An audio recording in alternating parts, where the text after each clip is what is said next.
கடவுளுடைய உத்தரவு வந்து சாவுறவங்கள, அதாவது செத்த உடனே அடுத்த செகண்ட் மேலே போயிடும். அவருடைய உத்தரவு இல்லாமல் இந்த ஆக்சிடென்ட் ஆகி சாவுறது, என்னுடைய உத்தரவு இல்லாமல் நீ இருந்ததுனால உன்னுடைய ஆன்மா வந்து மேலே ஏற்கப்படாது, நீ கீழே தான் அவஸ்தைப்படணும். அந்த மாதிரி இருக்கவங்களை நம்ம மறுபடியும் நம்மளால அனுப்ப முடியுமா? இன்னி சூன்யத்தினால பாதிக்கப்பட்ட வீடு பார்க்கணும்னா ஃபர்ஸ்ட் வந்து தூங்குனா அந்த மாதிரி பாடி, பொணங்க, சுருகாடு, பாம்பு, தேல், கெட்ட கெட்ட கனவா வரும். பிலிசுனி இன்னும் ஏவல் விட்டாலும் அது எதுவுமே நம்ம தாக்காத மாதிரி ஏதாவது தாயத்து அந்த மந்திரம் இருக்கா? வருமானம் சுத்தமா பிளாக் ஆகிடும். தூங்காம இருந்து கண்ணு வெளியே வந்துடும், கருப்பு வெளியே வந்துடும். அவனுக்கு வந்து பல சிந்தனைகள் வந்து மூஞ்சியெல்லாம் ஒரு மாதிரியா மாறிடும். நிறைய பேர் பார்த்து சொல்லணும், நான் பேஞ்ச மாரி ஆட்டுக்கிறேன்னு.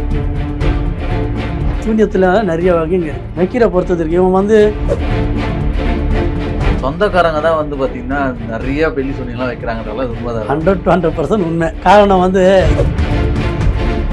வாஸ்துன்றது வந்து பார்க்கலாம், ஆனா ரொம்ப அடியோட போக கூடாது. நிறைய பேர் என்ன பண்ணுவாங்கன்னா வாஸ்து பார்க்குற எல்லாத்தையும் மாத்திடுவாங்க. கட்சியில ஒரு லேடி ஒன்று வந்திருந்தாங்க.